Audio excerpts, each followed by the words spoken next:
Amazon sellers, this is Jordan Malik, episode 116. Hope you're doing well. Episode 116 episodes to date. If you haven't joined me in a long time, this is probably a little bit new to you. The format that you're used to is me playing a question that somebody called in with, another seller that called in a question. And instead of that, what I'm doing is this is more like mindset. So the recent episodes that started in April or May are more like mindset episodes. So it's opposed to me giving you something very tactical in the past, saying here's how you handle taxes, or this is how you handle packaging or used books. These episodes are more of mindset because I'm getting some feedback from users who are getting discouraged. Not users, excuse me, you listeners or readers of my blog, honestonlineselling.com, you're getting discouraged. I don't think there's a majority of you are, but there's a good fraction of you that are getting discouraged. And I'm actually doing a segment, episode 114 or 115, this episode 116, probably do several more, where I give some general inspiration for you to help you get over that hump. One of the experts that I get to talk to, or that I interviewed for a recent blog post, and you can get to that blog post by looking at the show notes for episode 116, or head over to askjordan.net, just type in the word discouraged, and you'll get the blog article I just posted where I interviewed several experts. One of the experts that I interviewed is a fellow who owns Joe Lister, which is a software that's used to sync up your Amazon listings with eBay. So in other words, if you sell products on Amazon, Joe Lister software, which I am not officially endorsing yet because I haven't used it, Joe Lister, the word Joe, like, the name Joe, Joe, and the word lister.com, is software that will take your Amazon listings and also post them on eBay. And if it sells like on eBay or Amazon or whatever, it's supposed to reduce the inventory for you within your seller dashboard accordingly. It kind of takes whatever you have on Amazon and puts it on eBay, and it might do vice versa. I'm not sure if it takes your eBay inventory to also put on Amazon. I don't know. So I don't know exactly how the software works. I do know that they've been around for a little bit and they are credible. JoeLister.com. Max, I'm not going to pronounce his last name, Max, so if you're listening, forgive me. Max Kolyh, Kolyh. He's the Chief Technology Officer of Zinc, which is the company that owns Joe Lister. I asked him if he had any tips for Amazon sellers, and he said something very good. He said, if you sell on Amazon, stop ignoring eBay. And that sounds a little silly right now, but just bear with me for a minute.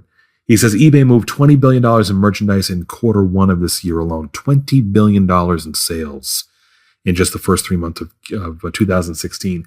He says that's huge. Some sellers figure out too late their item can't be sold on Amazon, so they throw it out. But virtually any product type restricted by Amazon, whether it's brand registered products, broken items, used or clean baby products, used or clean clothing, and more, can be sold on eBay. And whatever you are selling via Amazon FBA can be posted easily on eBay too, with software like Joe Lister that auto syncs your Amazon listings onto eBay. So Max has got a great point, because many of us Amazon sellers there's certain things that we can't sell, like he says, used baby clothing or used baby items, used clothing in general, some brand registered products, broken items. There's a big market for broken stuff, broken GPSs, broken watches, broken iPhones, broken smartphones, broken digital cameras, broken printers. There's actually a market for that, a big market, because there's repair shops or folks that are savvy enough to take these items that are broken, repair them, and sell them at a higher price. So when you're just feeling discouraged and you're like, what else can I sell? I've always said, look around your home for cables, right? Electronic cables, broken electronic gadgets, sell them as a lot on eBay, meaning grouped together in one listing. If you have clothing that you've outgrown, many concert t-shirts these days from the 70s, 80s, and 90s go for, hundreds to thousands of dollars, or just general clothes that you've bought that are odd sized. If I just dropped 15 pounds here in Vegas, and I'll probably go drop further, and I'll have a bunch of clothes left over. Maybe I'll sell them on eBay, because there's some guy out there who needs a size, 40 shorts. And if I can have 6 pairs of them or whatever, it might sell for $25, $30. Some of you are going to scoff at that and say, I'm too big for that. I'm too good for that. Well, maybe you shouldn't be listening to this podcast. This is for, primarily newbies who are getting discouraged, or newbies in general who aren't discouraged. That's who this podcast is for. If you're an expert seller, you're probably wasting your time listening to this. So Max is absolutely right. When in doubt, consider eBay. For all the markets, the types of products that every other competing Amazon seller is going after, right? If you're shopping for items to resell from Kohl's.com or Walmart.com or Target.com, there's chances are you're going to get a good segment of competition, competing sellers who are finding the same things you are, or they're going into your local retail stores, your retail level, brick and mortar Targets or brick and mortar Kmart's or whatever, and sourcing the same products that you are.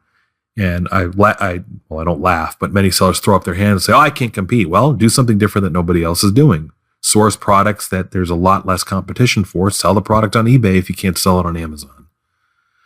Okay, so that's the tip of the day. Real quick, reselltoys.com is my site, reselltoys.com. I have a guide for sale talking about items that you can source locally that you're going to have generally little competition for, comparatively. Reselltoys.com. It's my guide to toys that you can source locally, thrift store, garage sale, yard sales, estate sales, even some on eBay that you can flip on Amazon for, that you can find easily on eBay to flip on Amazon for a big profit.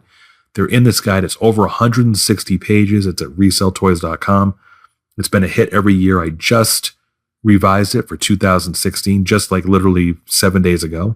It was revised from top to bottom, and it's updated with the common toys that you can find that are virtual throwaways to the families that own them. And some of these you can still find new packaged, new in the box. And we live in a throwaway economy where American consumers find something, they don't want it anymore, and it's virtually a throwaway to them, but it's worth a lot of money on Amazon and eBay. And my guide covers 110 of those toys and games. Reselltoys.com, check it out. We'll be back soon with episode 117. Thank you again for listening. We'll talk to you soon. Bye-bye.